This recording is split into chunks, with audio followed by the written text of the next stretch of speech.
Tonight, I want to take you to a wedding. Not a modern one, a Victorian one. And I want to show you what you'd actually see if you were there, because almost none of it is what you'd expect. The bride's gloves have a slit in them, a tiny opening over her ring finger, so the groom can slide the band on without her removing the glove. A bare hand in public, even at her own wedding, would be improper. The ceremony is at 8 in the morning. She hasn't eaten. Bad luck. Her bridesmaids are dressed identically to her, white dresses and white veils, because they're meant to confuse evil spirits trying to find the real bride. There's only one wedding ring. His hand will remain bare. Only she wears the mark of belonging to someone else. And the man waiting for her at the altar, she has never once been alone with him, never touched him without gloves, never spoken to him without someone else in the room. Tonight, that changes. But this moment, standing in white, heart pounding, 43 buttons fastened up her back, this took years to reach. The search for a husband was a ritual all its own. And it started, strangely enough, with a fan. Hello, and welcome back. If you're new here, this is where we explore the parts of history that feel familiar until you look closer.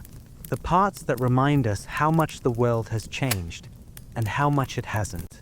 Tonight, we're stepping into the Victorian wedding. You think you know this world. You've seen it in period dramas and romantic novels. The beautiful dresses, the elegant ceremonies, the stolen glances across crowded ballrooms. But the reality was far more complex and far more fascinating than fiction could ever capture. The Victorians didn't just get married. They transformed marriage into an art form, complete with its own vocabulary, its own rules, and its own secret languages. They invented traditions that we still follow today without knowing why. And they navigated a system that was, by modern standards, almost impossibly restrictive. And yet, somehow, they found ways to fall in love anyway. Some of those loves were genuine partnerships. Some were quiet arrangements. Some were tragedies waiting to happen. All of them have something to teach us. So let your eyes close if you wish. Let the modern world fade away.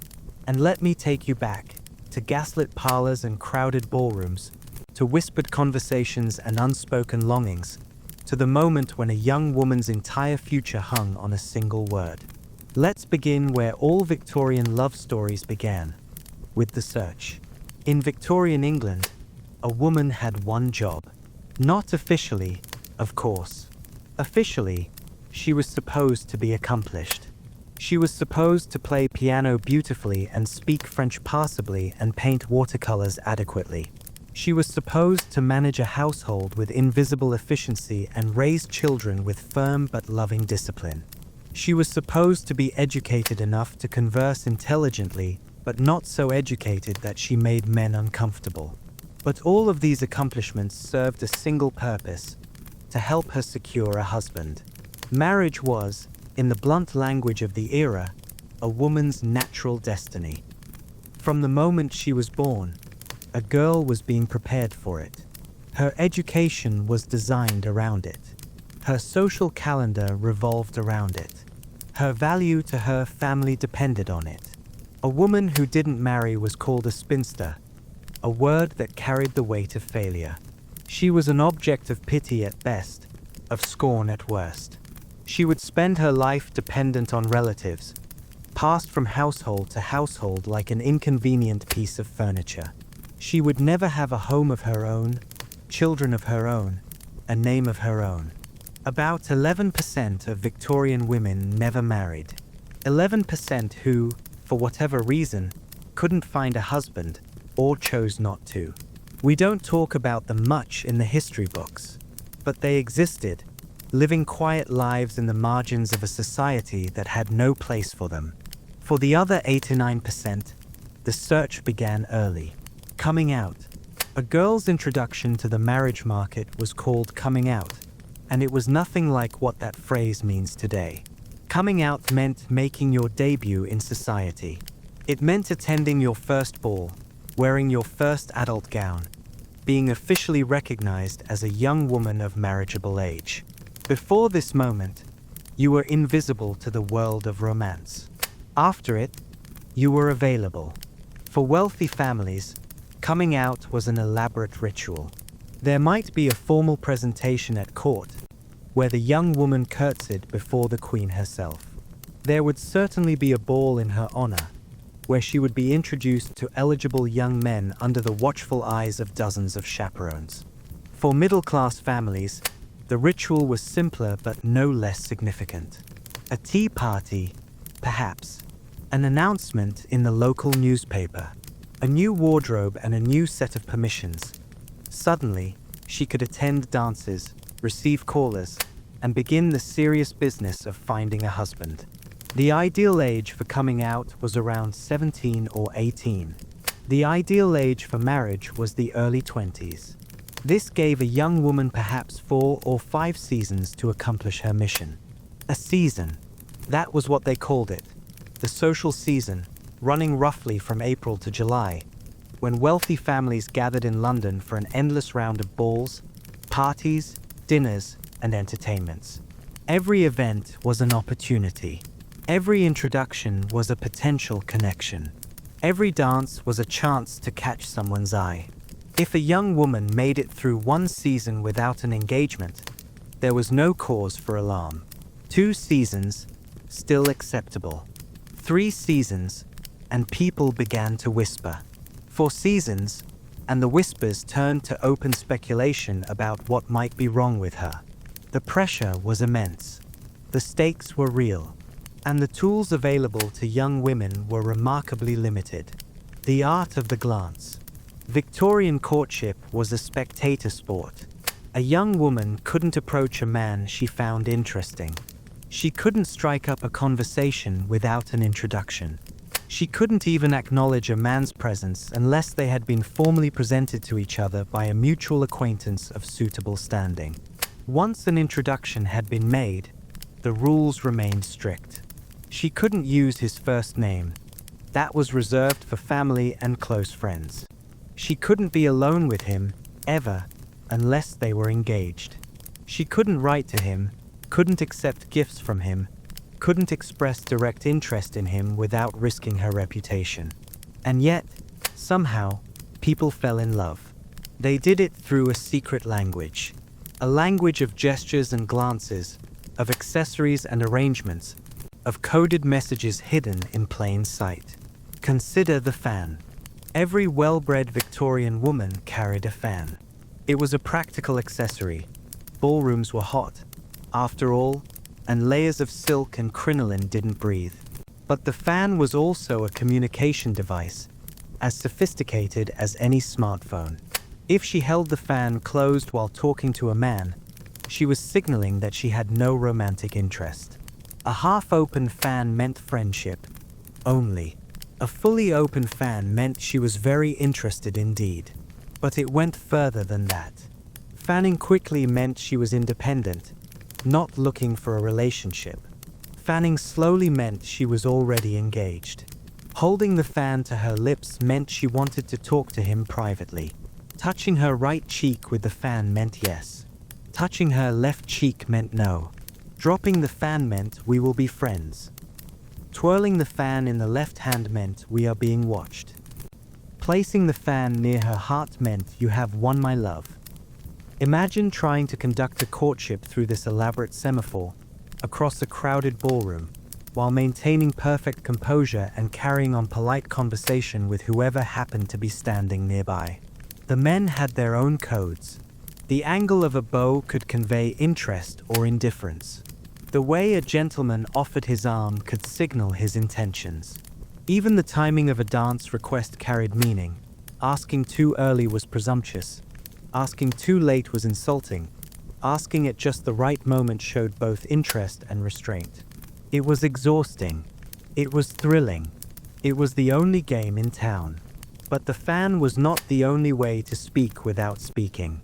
The Victorians had another secret language, older and more elaborate, woven into the very fabric of their romantic lives. It was called floriography, the language of flowers. And if you didn't know it, you were missing half of every conversation. Every flower had a meaning. Every bouquet was a message. A young man couldn't simply send a pretty arrangement to a young woman he admired. He had to compose it carefully, like writing a letter in petals and stems. Red roses meant passionate love. That one, we still remember. But the vocabulary went far deeper. A white rose meant innocence, purity, a love not yet spoken aloud. A pink rose meant grace, admiration, the early stirrings of affection. A yellow rose, be careful here, meant jealousy, or sometimes friendship, depending on who you asked. The wrong shade could send entirely the wrong message. Tulips declared love. Red tulips were a confession of passion. Variegated tulips meant beautiful eyes. Yellow tulips meant hopeless love, a heart that yearned without hope of return. Violets meant faithfulness. Daisies meant innocence. Forget-me-nots meant exactly what their name suggested. Remember me, don't let me fade from your thoughts. But not all flowers carried sweet sentiments. Yellow carnations meant rejection, disdain. Orange lilies meant hatred. Striped carnations meant refusal, a way of saying no without speaking the word. A bouquet of these would be a devastating message, delivered in beauty but understood in pain. Imagine receiving flowers from a suitor you'd hoped would propose. You look at the arrangement, counting the blooms, identifying each species. And there, nestled among the roses, a single yellow carnation. Your heart sinks. He's telling you something. He's telling you not to hope. Or imagine the reverse. You've been walking out with a young man for several weeks. He sends flowers. You examine them breathlessly. Red tulips, passion. Ivy, fidelity. A sprig of myrtle, love and marriage. He's declaring himself. He's going to propose. The complexity was staggering. Entire dictionaries were published to help young people navigate this botanical code. The language of flowers became a popular gift book, passed between friends, studied like a foreign language. Because in a sense, it was. The meanings weren't always consistent. Different books sometimes assigned different meanings to the same flower. Regional variations existed. A flower that meant one thing in London might mean something else in Edinburgh. This created opportunities for misunderstanding and for plausible deniability. If a young man sent a message that was too forward, he could always claim ignorance. I simply thought they were pretty. I had no idea they meant that. The language of flowers allowed people to say things they couldn't say directly, while maintaining the ability to retreat if necessary. And flowers appeared everywhere in Victorian romance. A gentleman might wear a flower in his buttonhole that matched something his beloved had worn the day before, a silent acknowledgement of connection. A lady might press a flower from a significant occasion and keep it in a book, a private memento of a moment that couldn't be spoken of openly. At dances, small bouquets called tussamusses were exchanged. These were tight clusters of flowers and herbs, bound together and often held in small metal holders. A lady would carry hers throughout the evening, and its composition would signal her mood, her availability, her interest. The wedding itself was saturated with floral meaning. Orange blossoms became the quintessential bridal flower after Queen Victoria wore them in her hair. They symbolized purity, fertility, and eternal love. The orange tree being one of the few plants that blooms and bears fruit simultaneously, suggesting the hope that love and its fruits would flourish together. But orange blossoms were expensive and seasonal. Many brides substituted wax replicas, carefully crafted to look real. These wax orange blossoms could be preserved after the wedding, kept under glass domes, passed down through generations. A grandmother's wedding flowers, frozen in wax, sitting on a mantelpiece, a tradition within a tradition. Myrtle was another wedding essential. It symbolized love and marriage, and had the advantage of being hardy and available year-round. Queen Victoria planted the myrtle from her wedding bouquet in the garden at Osborne House. It grew and thrived, and every royal bride since has carried a sprig from that same plant.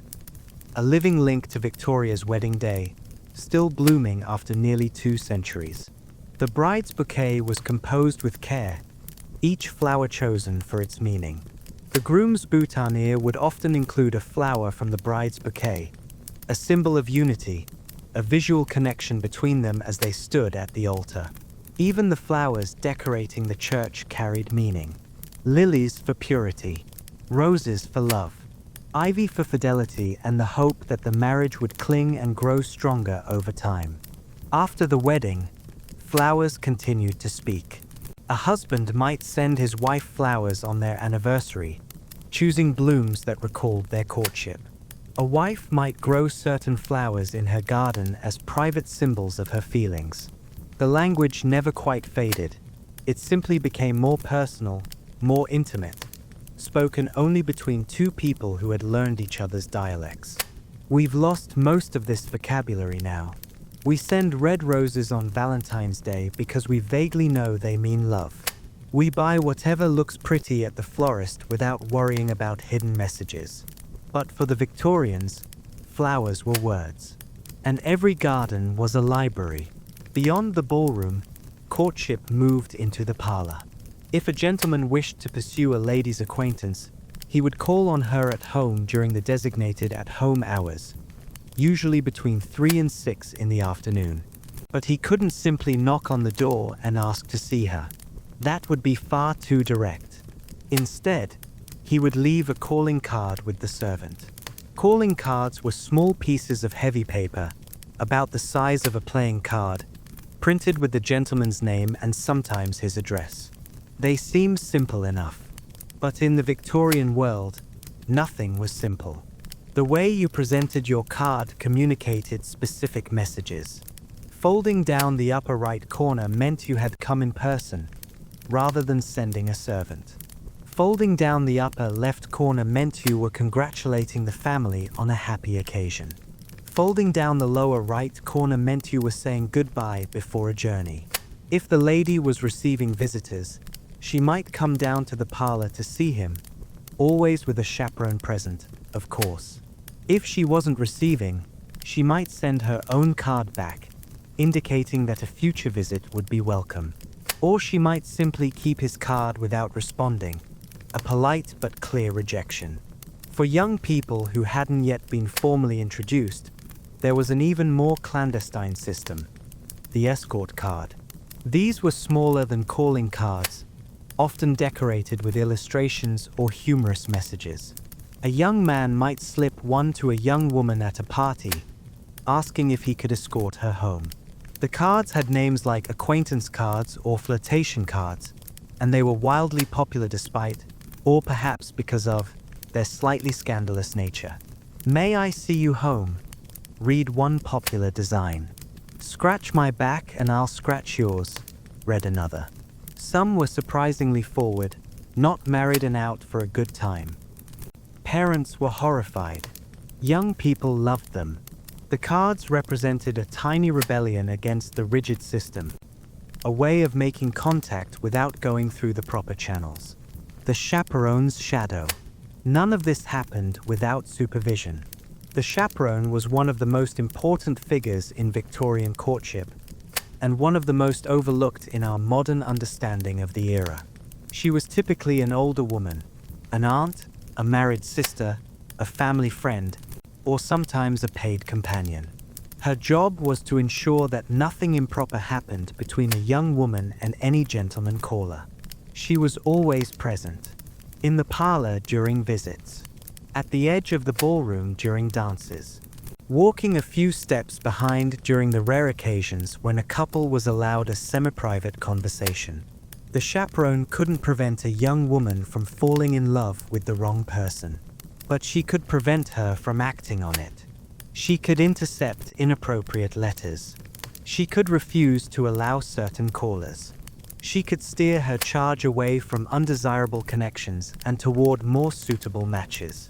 Her presence also protected the young woman's reputation. In a world where even the appearance of impropriety could ruin a girl's chances forever, having a witness to every interaction was essential. The chaperone could testify, if necessary, that nothing inappropriate had occurred. This meant that courtship was essentially a public performance. Every word, every gesture, every meaningful glance had to be conducted in front of an audience. There was no privacy, no opportunity for genuine intimacy, no way to truly know another person until it was too late to change your mind. Which raises a question that must have haunted every Victorian bride as she stood at her window, watching the rain. How do you promise to love someone you don't really know? Love was not, strictly speaking, the point. Victorian marriage was, at its core, a business transaction. For wealthy families, it was a way to consolidate property, forge alliances, and advance social standing. For middle-class families, it was a way to achieve respectability and security. For everyone, it was a way to ensure that the next generation would be provided for. The practical concerns came first. Did the young man have prospects? Could he support a wife in the style she was accustomed to? Did his family have the right connections? Was his reputation unblemished? Love, if it existed, was a bonus, a pleasant addition to an already sound arrangement. Many advice books of the era suggested that love would develop over time, through the daily intimacies of married life. You didn't need to feel passion for your spouse on your wedding day. You just needed to respect them. This doesn't mean that Victorian marriages were cold or loveless. Many couples developed deep and genuine affection for each other. Some experienced passionate love that rivaled any modern romance.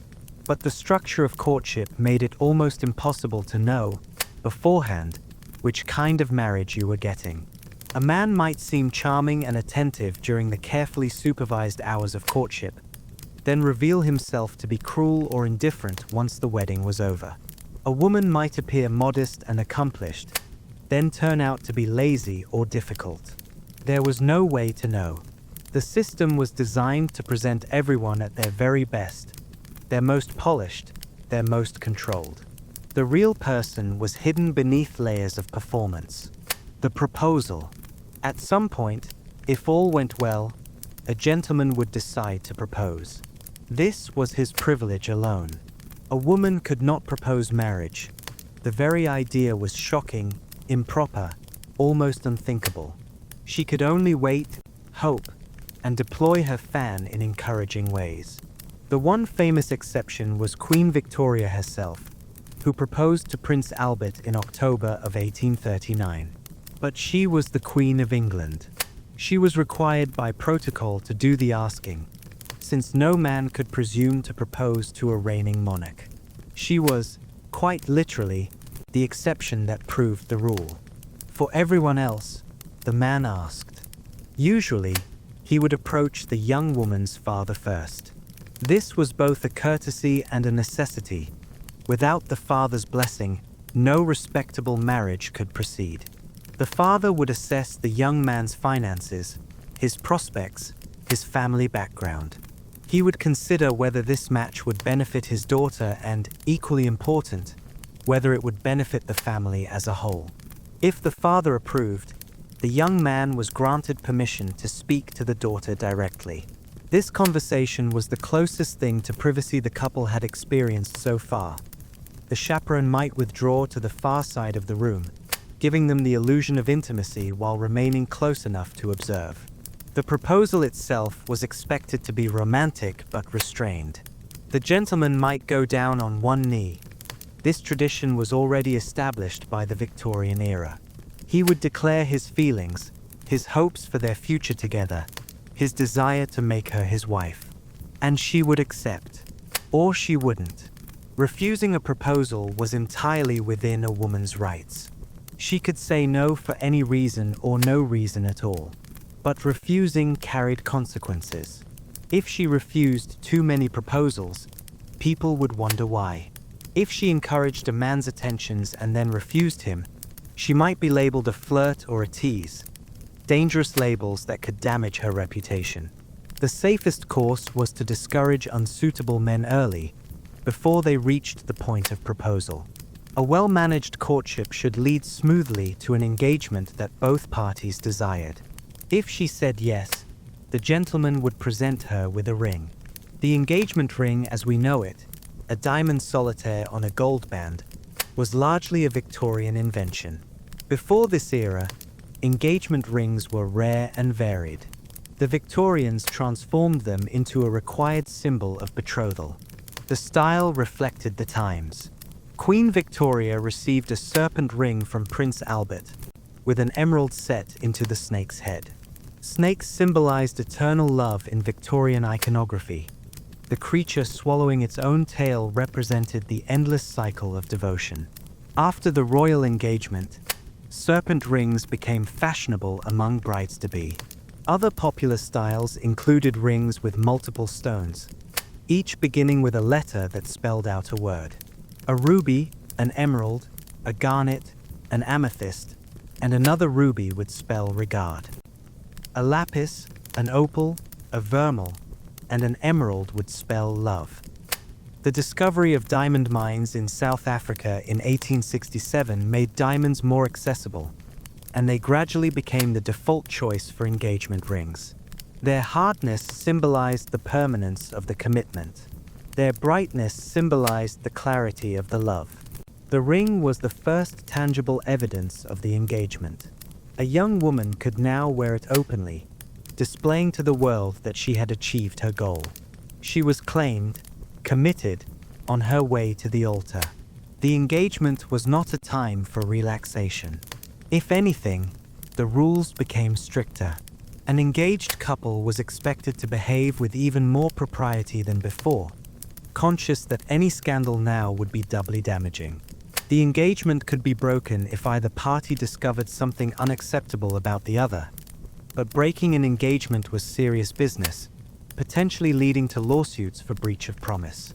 The couple was still not permitted to be alone together, but they were allowed certain intimacies that had been forbidden before. They could correspond by letter. They could exchange small gifts, flowers, books, sheet music. The gentleman might even be permitted to use the lady's Christian name in private conversation. These small steps toward intimacy must have felt revolutionary after months or years of formal distance. To write to someone without a chaperone reading over your shoulder. To hear your own name spoken by the person you were going to marry. To imagine, finally, the life you would share. Meanwhile, preparations began in earnest. The trousseau. The bride's father would give her money for her trousseau, a French word meaning little bundle, though the reality was usually far more than a bundle. The trousseau was the collection of everything a bride would need for her new life. Clothing, of course, dresses for day and evening, underwear and nightgowns, coats and wraps for every season, but also household linens, bedding, tableware, and personal items. Everything she would bring into her new home. The most important item in the trousseau was, of course, the wedding dress. Before 1840, brides wore whatever they considered their best dress. Color varied by region and class. Wealthy brides might wear silver or gold. Practical brides wore dark colors that wouldn't show dirt and could be worn again. Very young brides sometimes wore green, symbolizing fertility. Only poor brides wore white, a public declaration that they brought nothing to the marriage. Then Queen Victoria changed everything. On February 10, 1840, Victoria married Prince Albert in the Chapel Royal of St. James's Palace. She was 20 years old. She was desperately in love, and she wore white. The choice was deliberate but not, initially, about purity. Victoria wanted to showcase the beautiful Honiton lace that trimmed her gown, lace made by English craftswomen whose industry she wished to support. White satin provided the perfect backdrop for the intricate lacework. The dress was relatively simple by royal standards. No fur, no crown jewels, no overwhelming display of wealth. Just cream-colored satin, handmade lace, and a wreath of orange blossoms, symbols of fertility that Victoria wore instead of a tiara. The effect was stunning. Victoria looked young, fresh, innocent, a bride rather than a queen. The public was enchanted. Newspapers published detailed descriptions. Engravings of the dress circulated throughout the country. Within months, white wedding dresses were everywhere. What had been a practical choice became a moral statement. White symbolized purity, innocence, virginity. A bride in white was declaring, visually, that she came to her husband unsullied. The color became so associated with bridal virtue that wearing any other shade began to seem almost suspicious. This was a remarkable transformation. In less than a generation, a queen's personal fashion choice became a requirement, or felt like one, for millions of ordinary brides. The white wedding dress remains, to this day, one of the most enduring legacies of the Victorian era. But Victoria gave us something else that day, something even more lasting than the dress. She gave us the dream. Victoria and Albert were genuinely, passionately in love. This was not common knowledge before their marriage. Royal matches were arrangements, not romances.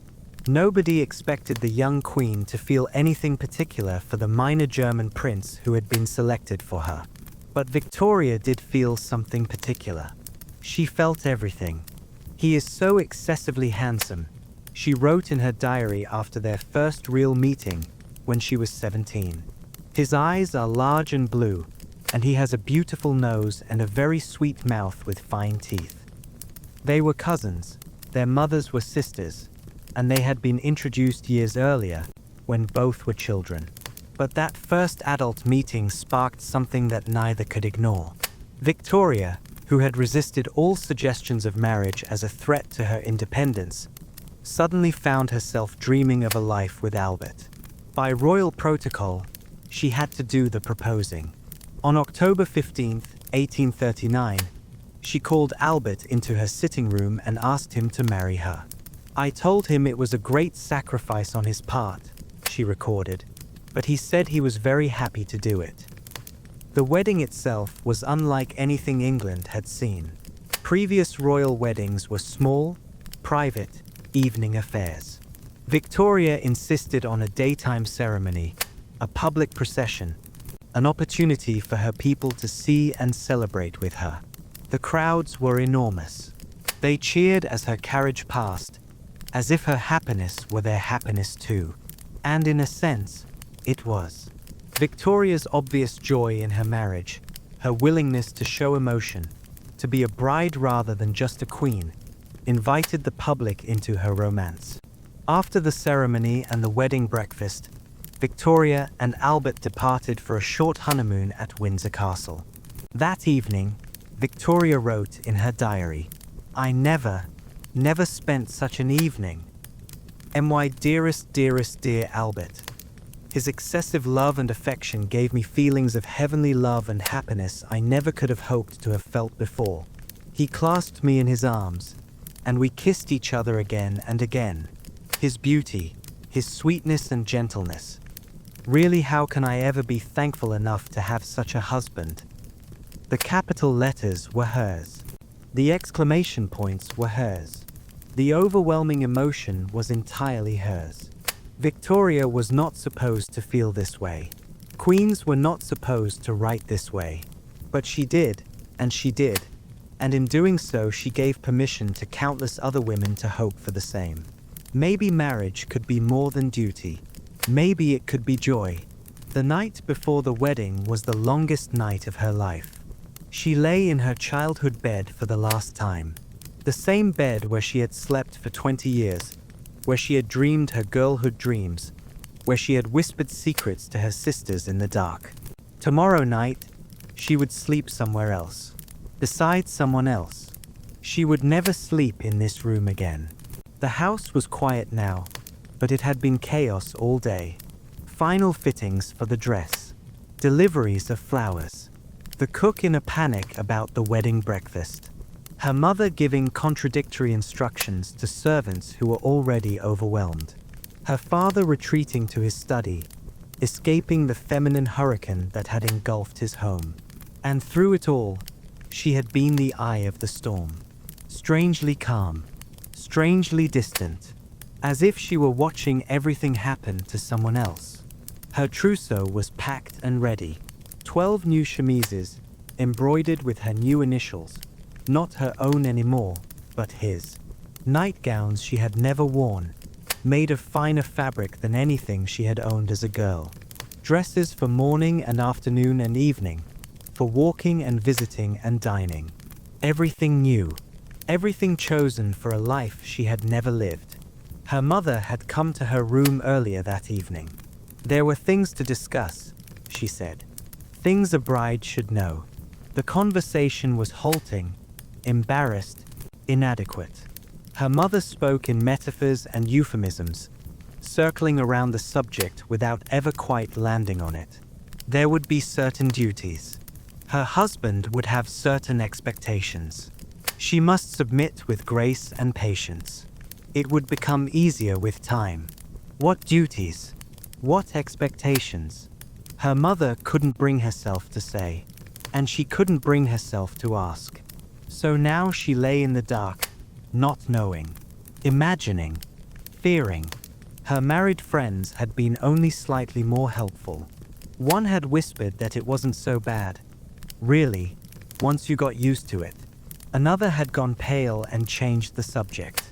A third had smiled mysteriously and said she might be surprised. None of them had explained anything. She thought about the man she was going to marry. His face, which she knew well by now. His voice, which she could hear in her memory. His hands, which she had touched only through gloves. Did she love him? She thought she did. She felt something when he entered a room, a quickening, an alertness. She looked forward to his visits. She laughed at his jokes. When he had proposed, she had felt genuine happiness, not just relief. But love was such a large word. It was supposed to mean something vast, something all-consuming. What she felt was more tentative, a fondness, a hope, the beginning of something, perhaps, rather than the thing itself.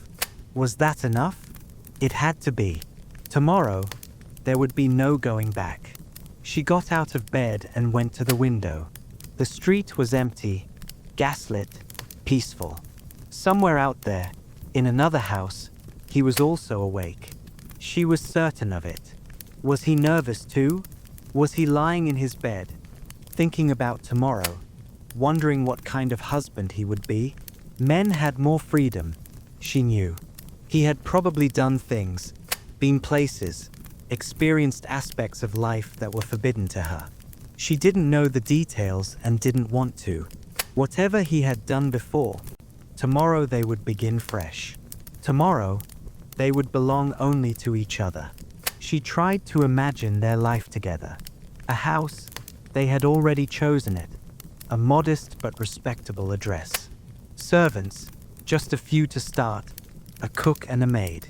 Dinners and parties and afternoon calls.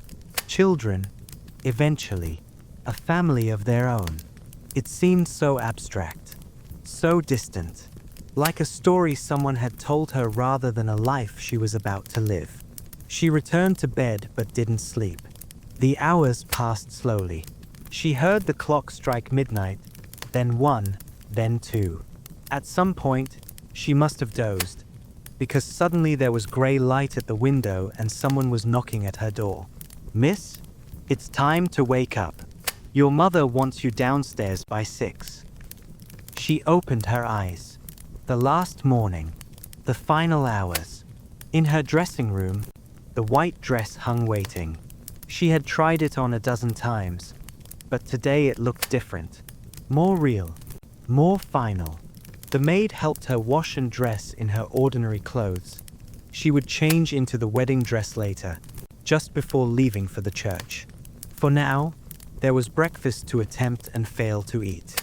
There were last-minute details to attend to. There were family members arriving, voices filling the house, the chaos beginning again. Her father found her alone for a moment, in the hallway between the dining room and the parlor. "Are you ready?" he asked. She didn't know how to answer. Ready for what? Ready to leave home? Ready to become a wife? Ready to promise her life to a man she barely knew, trusting that it would all work out somehow? "Yes," she said. "I think so." He patted her hand awkwardly. He had never been good at emotional conversations. "You'll be fine. He's a good man. You've made a sensible choice." A sensible choice. Was that what love was supposed to be? But there was no more time for doubt. The carriage would arrive soon. The church was waiting. The groom was waiting. Her whole future was waiting. She went upstairs to put on her wedding dress. The ceremony, the wedding day, began before dawn. The bride had much to prepare. Her hair had to be styled, an elaborate process involving hot irons, pins, and patience. Her dress had to be fastened, buttons and hooks running down the back, impossible to manage alone. Her veil had to be arranged, her flowers collected, her nerves somehow calmed. Victorian weddings were morning affairs, held before noon and often as early as 8 or 9 o'clock. The logic was partly practical. The wedding breakfast that followed would be an actual breakfast, served at an appropriate hour. But there was also a superstition involved. Morning light was considered lucky. Evening shadows were not. The timing created a strange rhythm to the day. Everything that had been building for months, years, even, would be over by lunchtime. By afternoon, the bride would be married, her old life ended, her new life begun. The rest of the day stretched ahead, full of unknowns. While the bride prepared, the groom was performing his own rituals. He would dress carefully in his finest clothes, a dark frock coat in the earlier Victorian period, evolving into the morning coat and striped trousers that remain traditional for formal weddings today. He would ensure that the wedding ring was safely in his waistcoat pocket, wrapped in a small piece of paper. The ring had been purchased specially, solid gold, engraved inside with the couple's initials and the date. It had to fit perfectly. There was a superstition that a ring that fell off during the ceremony meant the marriage was doomed. Prudent grooms borrowed one of the bride's rings beforehand to ensure the size was right. The journey. The bride traveled to the church with her father. This was one of the few occasions when a woman could ride alone in a carriage with a man who was not her husband. Father and daughter, side by side, for the last journey of her girlhood. What did they talk about? The records rarely say. Perhaps the father offered last-minute advice. Perhaps the daughter asked last-minute questions. Perhaps they rode in silence, each lost in their own thoughts about what this day meant.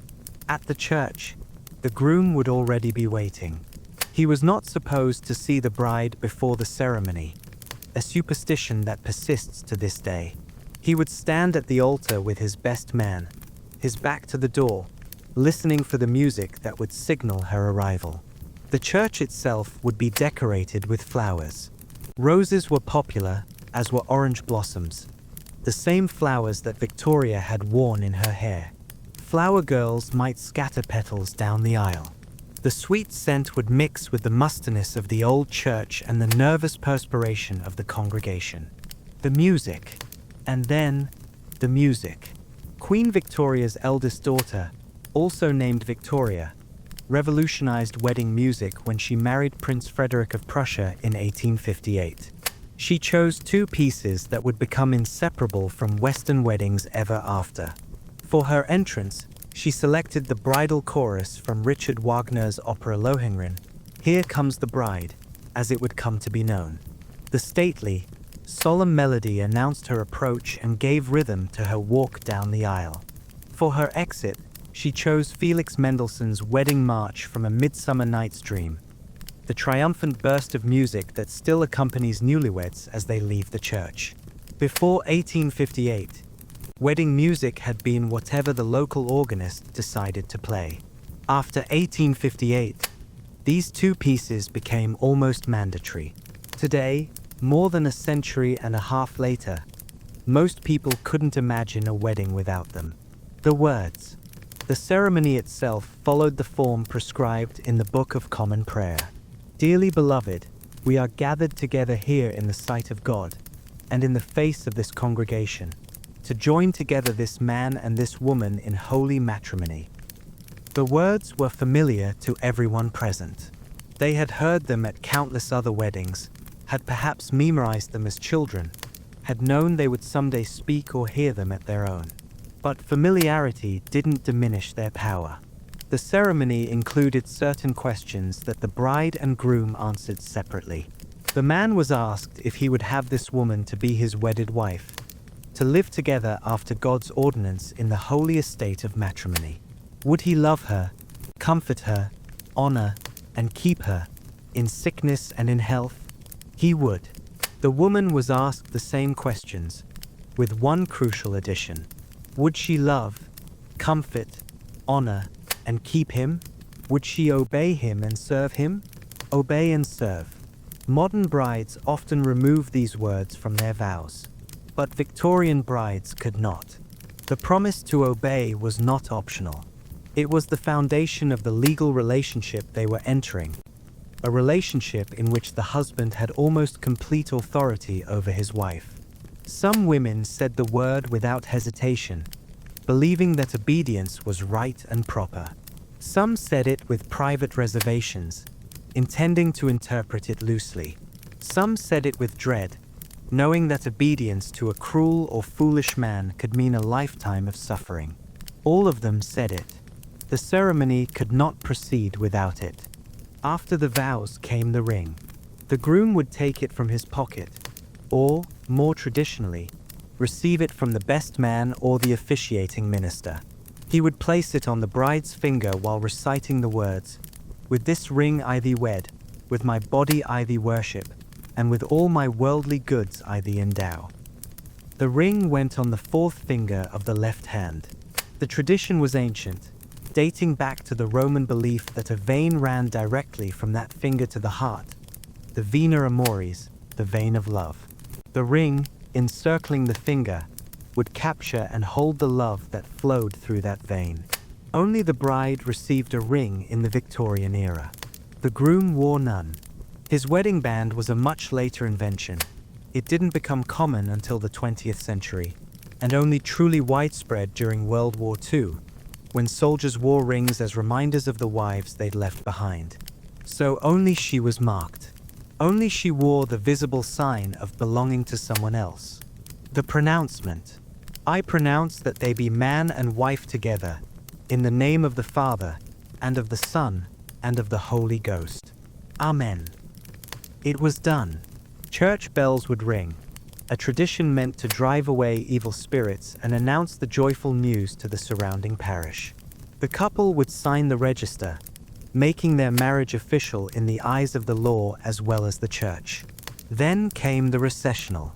The Mendelssohn March would play, triumphant and bright, as the newlyweds walked back down the aisle, past the smiling faces of their families, past the weeping mothers, past the curious strangers who had crowded into the back pews to witness the spectacle. The bride was expected to keep her eyes forward. No glancing at the guests. That was considered bad form. Her focus should be on her husband, on their future together, on the doors at the end of the aisle opening onto their new life. As they emerged from the church, guests would shower them with rice or grain, a fertility blessing, ancient as agriculture itself. The couple would duck and laugh, brushing the grains from their hair as they climbed into the wedding carriage. The ceremony was over. The marriage had begun. The breakfast. What followed was called the wedding breakfast, though by now it was nearly noon. The reception was held at the bride's family home. Outdoor venues and hired halls were later innovations. The parlor would be decorated with flowers, tables set with the finest china and silver, food prepared by the household servants or by hired caterers for wealthier families. The menu was substantial but not showy. Cold meats and pies, salads and fruits, champagne, of course. No Victorian celebration was complete without it. And at the center of it all, the wedding cake. Victorian wedding cakes were marvels of the confectioner's art. They were tall, multiple tiers, sometimes towering 3 or 4 feet high. They were white, the icing called royal icing because Queen Victoria had used it at her wedding, though the term became common only later. They were elaborate, decorated with sugar flowers, marzipan figures, and architectural details that must have taken days to create. Queen Victoria's wedding cake weighed 300 pounds. It was decorated with figures of Britannia blessing the bride and groom, with Cupid writing the date of the wedding, with symbols of British royalty and marital fidelity. At the feet of the groom figure lay a dog, representing loyalty. At the feet of the bride lay turtle doves, representing domestic happiness. Most couples couldn't afford anything so elaborate, but even modest wedding cakes were significant investments, made with expensive ingredients and considerable skill. Interestingly, there wasn't just one cake. Victorian weddings typically featured 3. The bride's cake was the centerpiece, a white cake, elaborately decorated, cut and served to guests. Inside the bride's cake might be hidden charms on ribbons, a ring for the guest who would marry next, a thimble for the one who would remain single, a coin for the one who would find wealth. The groom's cake was traditionally a dark fruit cake, richer and denser than the bride's. It was meant to symbolize the groom's role as provider, substantial, reliable, enduring. The third cake was for sending home with guests. Small boxes of cake would be distributed as parting gifts, tied with ribbon, perhaps tucked into a pocket or reticule. Single women were supposed to sleep with this cake under their pillows, and in the night they would dream of their future husbands. Did it work? Probably not. But the cake itself, rich with fruit and alcohol, would keep for months if properly stored. Many couples saved the top tier of their wedding cake to eat on their first anniversary, or at the christening of their first child, which often happened within the first year of marriage. After the breakfast, after the toasts, after the congratulations and the tears, came the moment everyone was waiting for. The bride would slip away to change out of her wedding dress and into her traveling clothes. The bridesmaids would accompany her, helping with the intricate fastenings, collecting the flowers from her hair as keepsakes. Her traveling dress was practical, something that could withstand a carriage or train journey without too much wrinkling. But it was also special, usually new, part of the carefully assembled trousseau. She might wear a bonnet rather than a veil, gloves rather than bare hands. She was no longer a bride. She was a wife now, dressed for the ordinary business of life. She would return to the parlor for the final farewells. Her father might make a speech. Her mother would certainly weep. Her unmarried friends would cluster around her, half envious, half apprehensive, wondering when their own turns would come. And then the couple would leave. The carriage waited outside. Guests would gather on the steps, ready to throw more rice, more grain, more blessings. The bride would climb in first, followed by her husband. The door would close, and for the first time in their entire relationship, perhaps for the first time in her entire life, she would be alone with a man. The couple traveled to their honeymoon destination. Or rather, they traveled to the first stop on what Victorians called the bridal tour. This wasn't quite what we mean by honeymoon today. The bridal tour was often a series of visits to friends and relatives who hadn't been able to attend the wedding, a way of introducing the new wife to the extended family and social circle. Queen Victoria had wanted only a brief honeymoon with Albert, refusing his request for a longer trip because she didn't want to be away from state business. They spent just 3 days at Windsor Castle, completely alone except for servants. Most couples didn't have even that much privacy. In the early Victorian period, it was common for the bride to bring a female companion on the honeymoon, a sister or close friend who would share her room at night, providing one last layer of chaperoning until the couple figured out how to be married. As the century progressed, this practice faded. By the 1880s and 1890s, couples generally traveled alone, checking into hotels under their new shared name, finally granted the privacy they had been denied throughout their entire courtship. But privacy came with its own terrors. Here is one of the strangest facts about Victorian marriage. Many brides arrived at their wedding night knowing almost nothing about what would happen. Middle-class respectability demanded that young women be kept innocent. Discussing physical intimacy was inappropriate. Describing the mechanics of reproduction was unthinkable. A truly well-bred girl was supposed to know nothing about her own body, nothing about men's bodies, nothing about the act that would be expected of her within hours of her wedding. Lie back and think of England. This phrase, often attributed to Queen Victoria herself, captures the advice that many mothers gave their daughters. The wedding night would be unpleasant. The wife's job was to endure it. She should close her eyes, remain passive, and simply get through it. Her husband's needs came first. Her own feelings were irrelevant. Of course, not all mothers were this unhelpful. Some found ways to explain, gently, what to expect. Some lent books that, while not explicit, offered hints.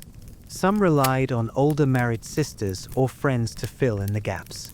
But many women received no guidance at all. There are documented cases of brides who were so uninformed that they didn't understand what their husbands were trying to do, who believed, well into their pregnancies, that babies emerged through the navel, who spent their wedding nights terrified by what they experienced as assault. The marriage manuals of the era tried to help. Books with titles like What a Young Husband Ought to Know and Searchlights on Health, Light on Dark Corners offered advice to grooms about patience and gentleness. They warned that rushing the wedding night could damage a marriage forever. Many a woman dates the beginning of a life of suffering from the first night after marriage, wrote John Harvey Kellogg, one of the most famous physicians of the era, the events of which were scarred upon her mind as well as upon her body. Kellogg urged grooms to wait. Perhaps not that first night. Perhaps not for several nights. The bride needed time to adjust to her new life, her new home, her new identity. Rushing physical intimacy would only create fear and resentment. Whether many grooms followed this advice is impossible to know. The wedding night, like so much of Victorian private life, happened behind closed doors and was never discussed openly afterward. What he didn't know. The grooms had their own ignorance to contend with. Upper-class and middle-class young men were expected to gain their sexual education from experience, specifically from visits to prostitutes. This was an open secret, widely acknowledged even if never spoken aloud in polite company. A man should arrive at his wedding already knowing what to do. But knowledge gained from prostitutes wasn't necessarily useful knowledge. Prostitutes were paid to perform pleasure, to flatter their clients, to make the transaction efficient. None of this prepared a young man for the reality of intimacy with a frightened, passive, completely inexperienced wife. Working-class men had different challenges. They might have sexual experience with working-class women, but those encounters wouldn't translate directly to marriage either. The elaborate preparations around middle-class and upper-class weddings created expectations and pressures that casual encounters didn't have. And some grooms arrived at the wedding night as innocent as their brides. Not all men visited prostitutes. Not all men had the opportunity or the inclination for premarital experience. Some approached their wedding night with just as much uncertainty as their wives. The marriage manuals acknowledged this, offering careful advice about physiology and technique. They used medical language and euphemisms to discuss things that couldn't be discussed plainly. They urged patience, gentleness, communication, though they rarely specified what the couple should actually communicate about. Two people, both uncertain, both playing roles they had never rehearsed, both knowing that whatever happened in that room would shape the rest of their lives. Daylight brought relief, or regret, or resignation. The bride was now truly married. Whatever had happened in the night, there was no going back. The legal documents were signed, the religious vows were spoken, the physical union was, presumably, complete. She belonged to her husband now, in every way that Victorian society recognized. She would put on her traveling dress and go down to breakfast. She would make polite conversation with hotel staff or hosts who knew exactly what had happened the night before and were too polite to acknowledge it. She would begin the long process of learning how to be a wife. Some women discovered, to their surprise, that marriage was better than they'd feared. Some discovered genuine passion, genuine connection, genuine partnership with their husbands. The diaries and letters that survive from happy marriages suggest that Victorian couples were capable of deep love and mutual respect, despite, or perhaps because of, the constraints under which they lived. Victoria herself was one of these lucky ones. Her diary entries from her early married life are full of joy and passion, of delight in Albert's company and gratitude for the life they were building together. They would have 9 children over the next 17 years. Proof, if any was needed, that their marriage was physically as well as emotionally fulfilling. But other women discovered that their worst fears were justified. They found themselves married to men who were cruel, or cold, or indifferent. They found that the charming suitor became a demanding husband. They found that obedience, promised so easily at the altar, was a heavy burden in daily life. These women had almost no recourse. Divorce was extremely difficult to obtain. A wife needed to prove not just adultery but also cruelty, desertion, or some other aggravating factor. Separation was possible but carried tremendous social stigma.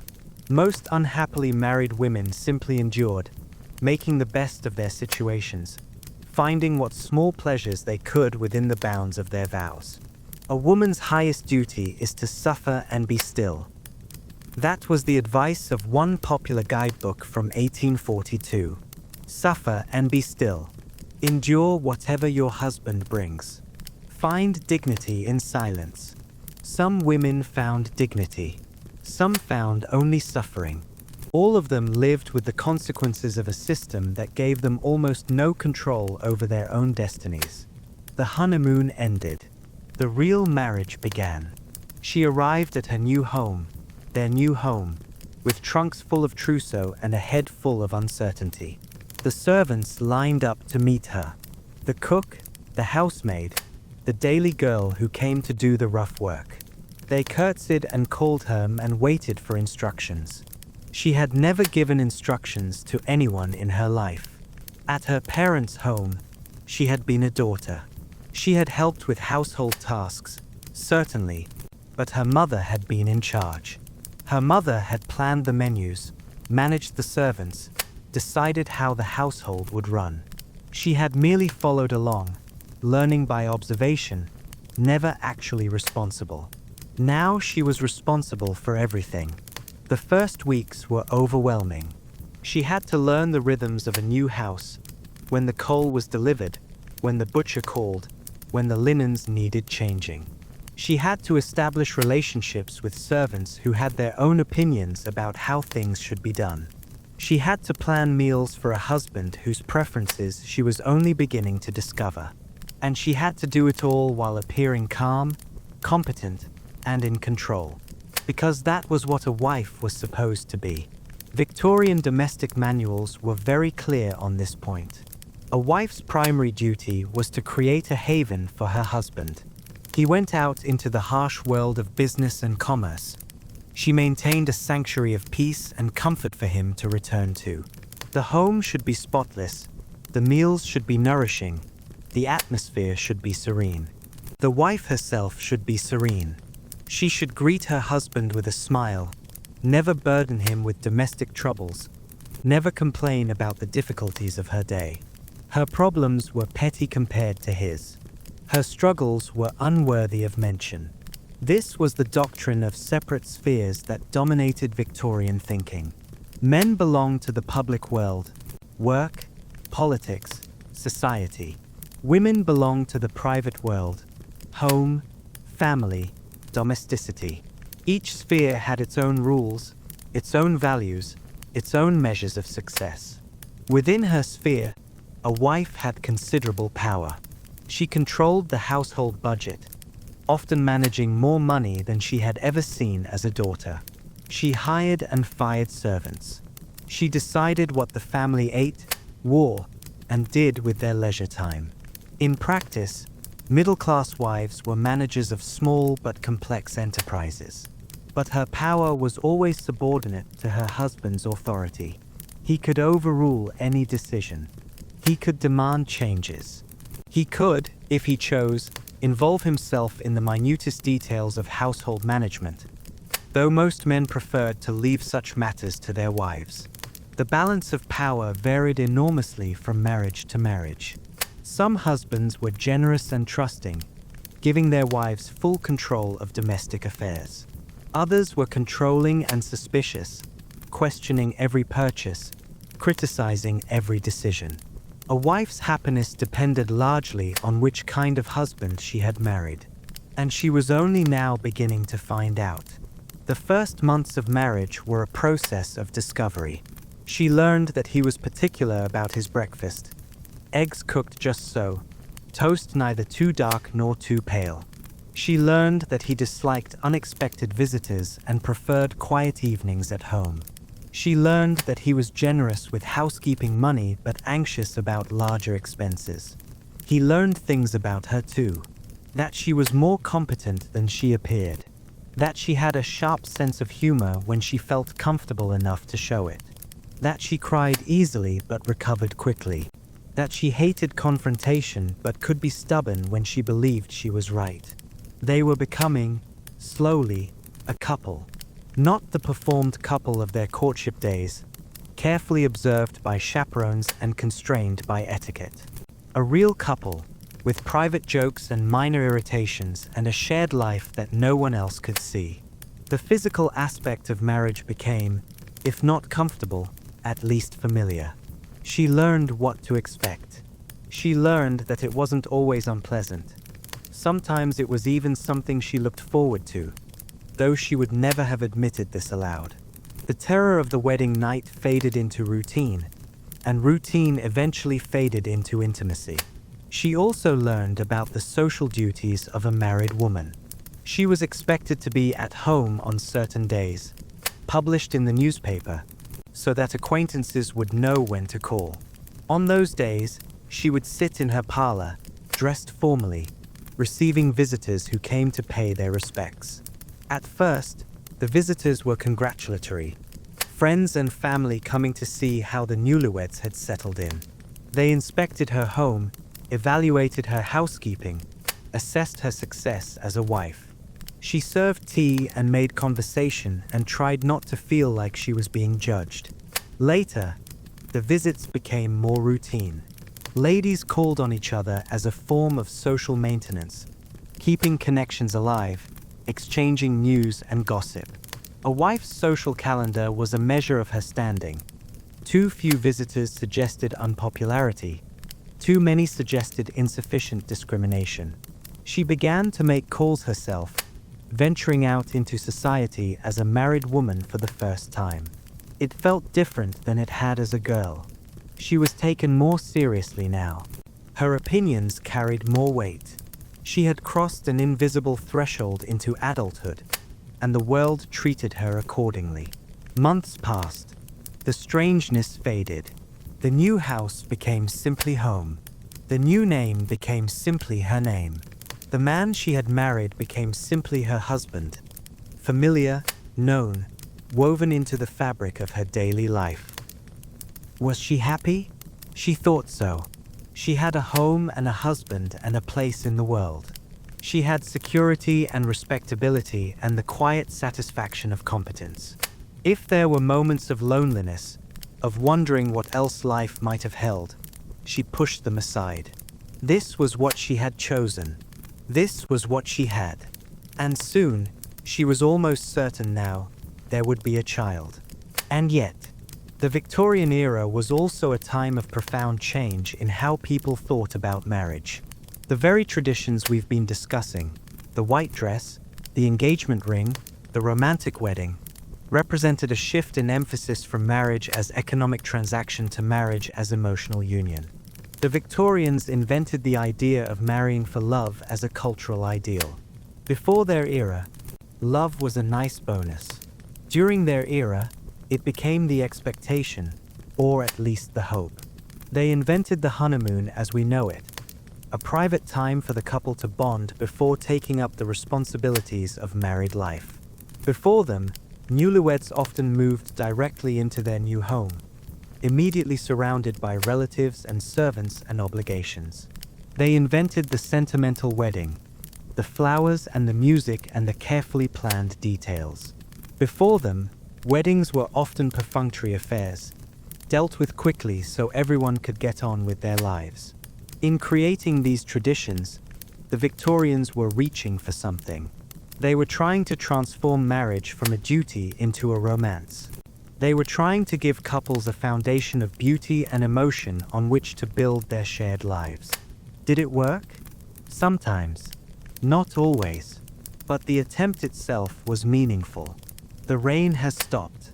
The young woman we met at the beginning of our story is no longer standing at her window. She is married now. Her old name is gone, replaced by her husband's. Her old life is gone, replaced by the life they will build together. Was her wedding night terrifying or tender?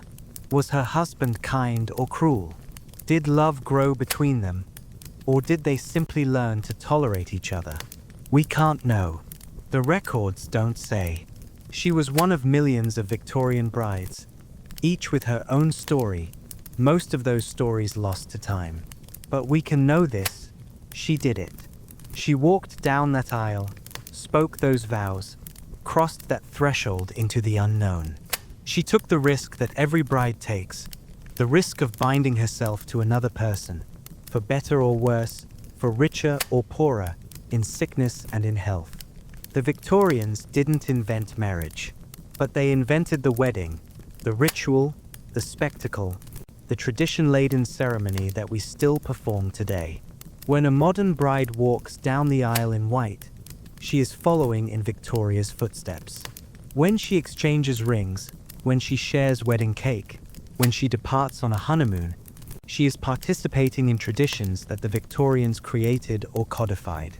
These traditions endure because they answer something deep in the human heart: the desire to mark transitions with ceremony, the need to witness and be witnessed in moments of transformation, the hope that ritual can somehow protect us, bless us, bind us to each other. The Victorian bride, standing at her window in the rain, didn't know what her future held. Neither do we when we stand at our own moments of decision. We can only take the leap, speak the words, cross the threshold, and hope. The Victorians gave us the white dress because Victoria wanted to show off her lace. They gave us engagement rings because diamonds became affordable. They gave us wedding marches because a princess liked opera. But underneath these accidents of history, they gave us something more lasting. They gave us permission to hope that marriage could be about love. That two people, promised to each other, might find in each other not just duty but joy. That hope remains, passed down through generations, renewed at every wedding, eternal as a ring. Sleep well tonight. Dream of love, if you can. And if you've found it, hold it close. It's the most Victorian thing you can do.